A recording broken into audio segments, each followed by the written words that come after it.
Tous, bienvenue dans cette nouvelle vidéo. Je me présente, je m'appelle Julie Fournier, je suis médium, passeur d'âme et enseignant ésotérique et spirituel. Aujourd'hui, dans cette vidéo, nous allons voir les effets secondaires d'un désenvoûtement. Alors déjà, qu'est-ce que c'est qu'un envoûtement? C'est le fait de recevoir de la magie noire, d'accord, soit par un rituel de sorcier, donc un rituel occulte, d'accord, soit grâce à des incantations qu'on peut faire aussi, des prières pour lancer le mauvais œil à quelqu'un, soit aussi grâce à des bougies ou de l'encens, d'accord, puisque la magie noire peut venir en fait de tout, de toutes choses en fait. Donc aussi bien d'un rituel fait par un sorcier spécialisé, ou aussi d'un mage noir, on appelle ça un mage noir chez nous, ou aussi la magie noire, ça peut aussi être le fait de recevoir des pensées négatives tout le temps de la part d'une personne. Un exemple, si une personne pense à vous de manière négative, tout le temps en train de vous dénigrer, en train de vous rabaisser, tout le temps en permanence, eh bien ça devient en fait un égrégore de magie noire, donc des pensées de magie noire. Et donc oui, les pensées de la personne se transforment en magie noire, forcément, puisque c'est une pensée répétée, en fait, et on pense toujours à la même personne. Donc ça devient une pensée rituelle de magie noire. Ou alors quelqu'un aussi qui est dépressif, quelqu'un qui voit toujours le verre à moitié vide au lieu de le voir à moitié plein, eh bien il peut aussi en fait s'auto-envoûter, puisque quand on pense négativement tout le temps, quand on pense qu'il n'y a jamais rien qui ira dans notre vie, quand on a une mauvaise image de soi, quand on se dénigre tout seul, quand on s'auto-sabote, eh bien quelque part on peut également s'auto-envoûter et donc se créer un auto-envoûtement. D'accord? Alors qu'est-ce que c'est maintenant un désenvoûtement? C'est le fait en fait de retirer la magie noire. D'accord? Donc magie noire par la pensée ou magie noire fait par rituel. D'accord? Ça dépend. Voilà, ça dépend comment vous avez reçu l'attaque.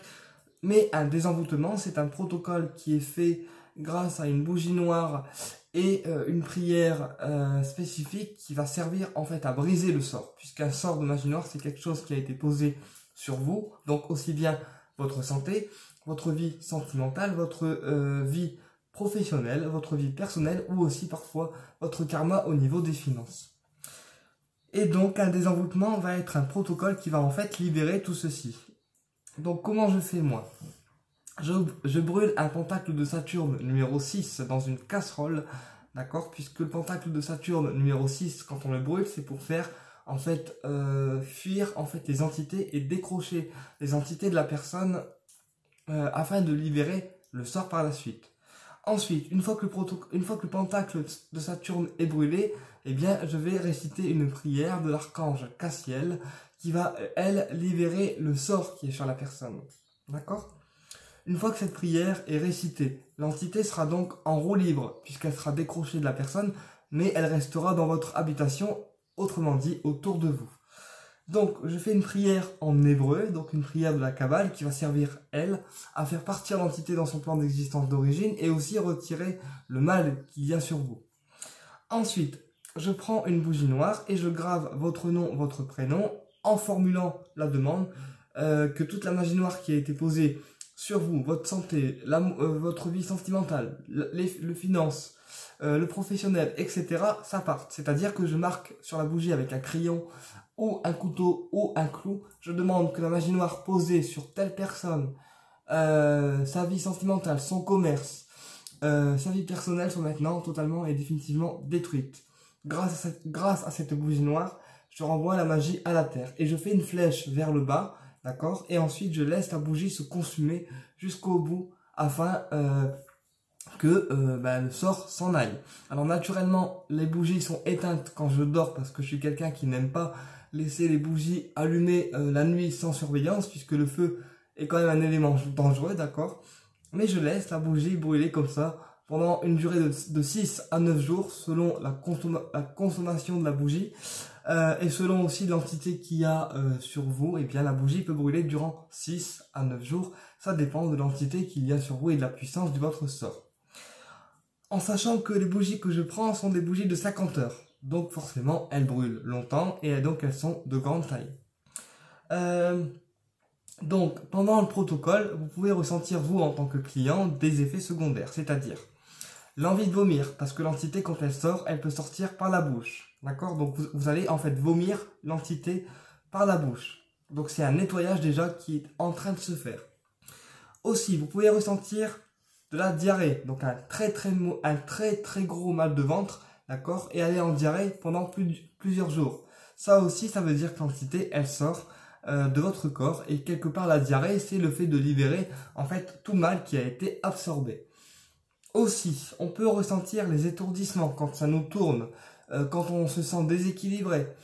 Et bien aussi, c'est l'entité qui montre en fait qu'elle se retire de nous, ok, mais ça montre aussi qu'elle n'est pas contente. D'accord. Également, on peut également parfois, pour certains, mal dormir, puisque l'entité, comme elle sent qu'elle se retire de nous, elle n'est pas contente, et du coup, comme la nuit on est au repos, elle peut aussi nous faire quelques perturbations en fait sur notre sommeil. D'accord. Donc ça, c'est des effets secondaires. Naturellement, moi, je reste auprès de vous pendant les durées de 9 jours, pendant le protocole. Comme ça, au moins, s'il y a un problème, on peut toujours faire appel à moi au niveau des soins énergétiques pour en fait accompagner en fait le désenvoûtement au mieux. Donc voilà. Et puis bien sûr, pendant que la bougie en fait elle brûle, donc le sort s'enlève, d'accord. Donc la bougie, soit elle fond carrément dans l'assiette quand c'est une grosse entité, soit elle s'éteint et puis elle laisse quelques coulures dans l'assiette, et en fonction des coulures, je vais savoir à peu près ce qui se présente, d'accord. Et puis, quand la bougie se consume, il y a également les personnes qui vous ont attaqué, donc connues ou méconnues, qui se reprennent en fait du karma. C'est-à-dire que quand on libère un sort de magie noire sur une personne, la personne qui a fait le sort ou qui a programmé en fait le sort va se reprendre en fait des retours de bâton par la source. Alors c'est pas moi qui envoie les retours de bâton, c'est les guides qui envoient ces retours de bâton. Moi, je suis juste là présent pour en fait retirer ce sort. Voilà, après les retours de bâton, c'est Métatron et Michael qui gèrent en fonction des personnes concernées et des personnes qui vous ont fait du mal. Après un désenvoûtement, comment la personne doit se sentir? Alors logiquement, après un désenvoûtement, la personne se sent souvent avec un poids en moins sur les épaules, ce qui est logique puisqu'on a retiré des énergies négatives, voire des grosses entités, et donc forcément la pression des entités qu'on avait sur les épaules, le dos, le ventre ou le plexus se retire. C'est ce qui explique qu'on a l'impression d'avoir moins de pression et moins d'énergie négative sur nous. C'est pour ça aussi que parfois la gorge, quand elle est enrouée, d'accord, après un désenvoûtement, la personne sent que la gorge se nettoie, puisque forcément l'entité elle s'accroche à plusieurs endroits en même temps. Donc ça peut être la gorge, donc ici, d'accord, ça peut être le dos, auquel cas on aura l'impression d'avoir un sac de 15 kilos sur le dos, d'accord. Ça peut être le plexus, auquel cas on aura en fait le plexus qui sera complètement enroué, on tombera dans la déprime et on trouvera plus aucun plaisir à rien, puisque le plexus c'est le chakra des plaisirs, mais comme il est bouché, forcément l'entité va nous boucher en fait le plaisir. Donc ça peut être plaisir physique, ça peut être plaisir de sortir, ça peut être plaisir de s'acheter des trucs, voilà. Mais quand l'entité bouche le plexus, et bien quelque part on n'a plus envie de rien faire, on reste prostré chez soi et on ne trouve plus aucun plaisir ni aucun goût d'entreprendre. Donc ça c'est quand l'entité en fait bouche le plexus solaire. Également aussi, quand on fait une paralysie du sommeil, donc c'est-à-dire que les gens dorment et se sentent d'un seul coup paralysés en fait par quelque chose, incapable de bouger, c'est quand l'entité s'assoit en fait sur notre ventre, d'accord, et qu'elle comprime en fait notre énergie, puisque l'entité elle se sert de la lumière de la personne, d'accord, pour pouvoir l'attaquer. C'est-à-dire qu'une personne lumineuse ou une personne pleine d'énergie, l'entité va aller pomper le ventre, d'accord, pour tirer un maximum de lumière. C'est ce qui explique que la personne se retrouve fatiguée, vidée, et qu'elle n'a plus envie de rien faire. Ça, c'est ce qui explique également que l'entité, que la personne, finalement n'ait plus envie de se lever, n'ait plus envie de bouger, et parfois aussi tombe dans la dépression, d'accord. Et pour les cas les plus graves, c'est quand l'entité percute la sphère mentale. Donc, qu'est-ce que c'est la sphère mentale? C'est le mental de la personne. Donc, la sphère mentale, c'est la tête, puisque tout ce qui est mental, c'est la tête. Quand l'entité percute la sphère mentale de la personne, là c'est grave par contre, parce que ça veut dire que l'entité prend le contrôle sur le mental de la personne pour la faire devenir complètement en fait débile. Donc elle va perdre pied avec la réalité et elle va se créer en fait une fausse réalité, autrement dit être dans son monde. Et dans ces cas-là, même un désenvoûtement n'est pas assez fort et on passe plus par un exorcisme, d'accord? Voilà. Donc voilà à peu près tous les effets secondaires d'un désenvoûtement. Ensuite, il faut savoir que le désenvoûtement n'est pas un jeu, d'accord? Que même nous, en tant que thérapeutes qui pratiquons ce genre de rituel pour aider les gens à retirer leurs entités et la magie noire, on prend des risques, d'accord? Aussi bien des risques au niveau énergétique que sur notre santé, puisque l'entité, quand on l'attaque, elle nous voit, elle nous ressent, elle nous entend. Donc forcément, en fait, après, elle vient chez qui? Elle vient chez nous et elle nous attaque. C'est ce qui explique que j'explique aux gens que le désenvoûtement n'est pas un jeu, et c'est ce qui explique aussi que parfois j'éprouve le besoin de me reposer, parce que quand on fait ce genre de protocole à peu près toutes les semaines, forcément au bout d'un moment, ben, on a aussi besoin de se reposer.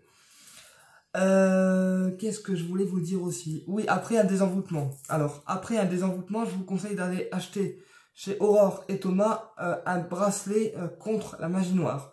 Donc, je vous explique. Ce bracelet est composé de corail rouge qui va lui ralentir les pensées négatives, la magie noire et tout ce qui peut être négatif à votre rencontre. Donc le corail, il est là pour ralentir, d'accord? Tout ce qui est pensée négative et se protéger des envois de pensées négatives et de la magie noire en même temps.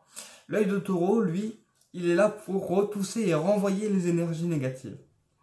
Et enfin, le G, donc le G, lui, il va protéger des entités et aussi des incorporations éventuelles qu'on pourrait avoir une fois avoir fait le désenvoûtement. Autrement dit, après un désenvoûtement, porter ce genre de bracelet peut être très bien puisque vous avez vraiment une protection complète en fait qui va éviter de recevoir encore à nouveau de la magie noire.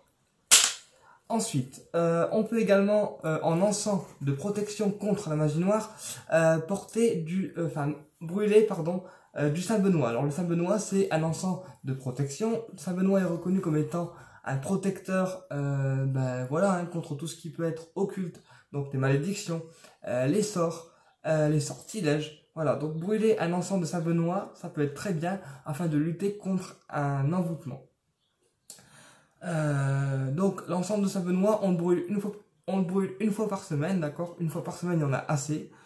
Et on laisse l'encens agir. On peut également prendre une bougie de neuvaine de Saint-Benoît qu'on va laisser brûler pendant 9 jours pour en fait protéger la maison, se protéger soi et aussi se protéger des entités qui peuvent être négatives puisque Saint-Benoît en neuvaine débarrasse des entités et de l'entourage qui peut être négatif autour de soi. Donc ça fait un tri naturel à tous les niveaux. Donc voilà à peu près ce que j'avais à vous dire sur l'envoûtement. Et bien sûr, on peut aussi porter l'obsidienne œil céleste. Donc l'obsidienne œil céleste qui est un grand bouclier contre la magie noire. Donc portée en version sphère, elle va protéger une maison complète, d'accord? Et portée en version égalée sous l'oreiller, elle protégera la personne des attaques occultes.